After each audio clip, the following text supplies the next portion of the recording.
All right, what's up, man? How you doing? How you doing? You ready for the day? Yes, sir. Yes, sir.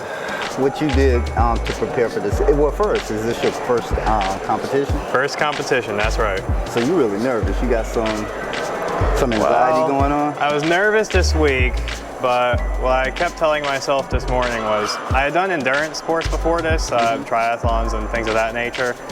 And what I tell myself before a long race is that all the training is done.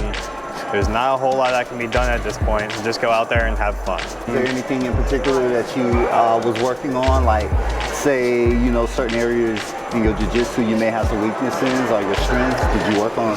I'm still a white belt, so I feel like my game is mostly weaknesses. However, what I was focusing on was just learning how to compete.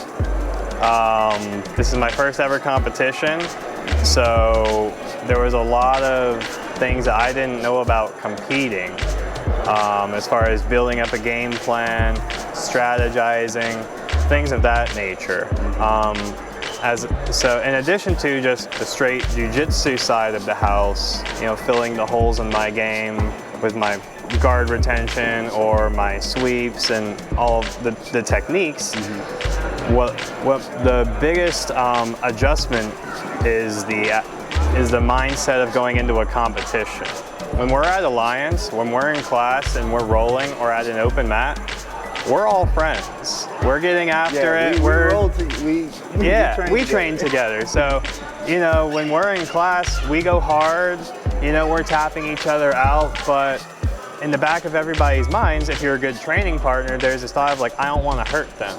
Exactly. Because they're my friend, even if they're not my friend, we got to see each other the next class, so you don't want to go too crazy. Whereas in here, what I'm about to experience, they're not going to care about my arm. They're not going to care if my arm is in a cast for the next 3 months, and I don't care if their arm is in a cast for the next 3 months, so long as we're still being good sports. But it's a combat sport. Yeah. It is dangerous, and we are not going to be holding back in there. So I think that's the biggest adjustment for me. How many stripes are you, just to give me an idea? I'm a 4-stripe white belt. You're 4-stripe, and how long time-wise have you been practicing? I started training in May of 2021, so this September 22, so that'd be a year and 4 months, so about 16 months.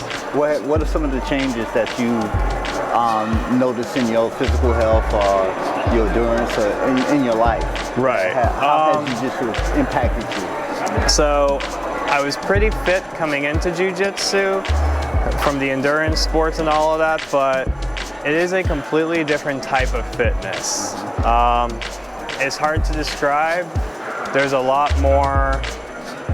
From a cardiovascular standpoint, it's much more akin to like high intensity interval training as opposed to whereas if you do a half Ironman event, you're kind of staying at a moderate heart rate for a long time, whereas in the first minute of a jiu-jitsu round, your heart rate can go very high very quickly. I was listening to a podcast with Hicks and Gracie with a former Navy SEAL Jocko Willink, and the title was literally "Stay Calm in Bad Situations." And you've trained at Alliance just like I have, so they're tough. Yeah. They're tough. Speaking of that, talk about Leo, like his, 5-time champion, being the commander-in-chief at Alliance. How you feel about his direction and his methodologies and all of that stuff applying to our training? Thinking back to all the jobs I've had over the years, the best bosses I've had were the ones who have been there and done that. Mm-hmm. Leo is a guy who has been there and done that. So I feel extremely privileged to be training under somebody of that caliber who not only has the medals and the titles, but he's been there. He's the real deal. Yeah.